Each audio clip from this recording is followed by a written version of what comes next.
విశాఖ జిల్లా భీమిలి నియోజకవర్గంలో నిత్యం ధూపదీప నైవేద్యాలతో భక్తుల చేత పూజలు అందుకునే శ్రీరాముడి గుడికి తాళం వేయడం హేయమైన చర్య అని భీమిలి సుభాష్ నగర్ లో కొలువైన శ్రీరాముడు నిత్యం భక్తుల చేత ధూపదీప నైవేద్యాలతో పూజలు అందుకునేవారు. ఇక గత 5 రోజులుగా ఈ గుడికి తాళం వేయడంతో భక్తులు ఆవేదన వ్యక్తం చేస్తున్నారు.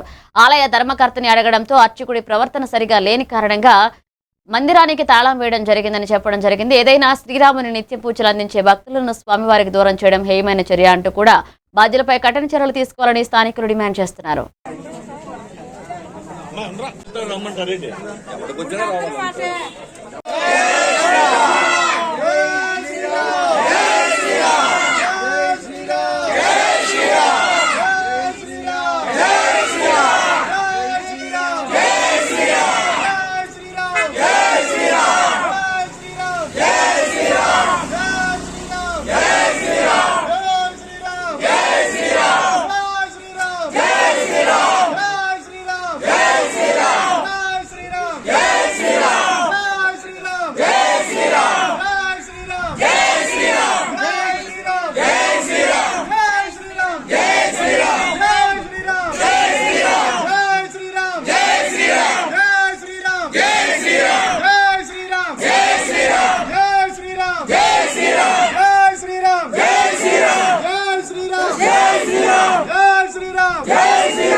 మీడియా ఉందని చెప్పండి. మిమ్మల్ని పోలీసులు పట్టుకొని మీరు రండి, పోలీసులు పట్టుకొని రండి. పత్రికా విలేకరుల సమక్షంలో మిమ్మల్ని ఒక మాట అన్నా అనుకో, మీ తప్పు భరించాలి.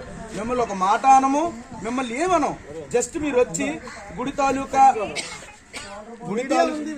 అలా కదమ్మా, మేము ఉంటుంది కూడా నవమే వస్తుంది, మీరేమి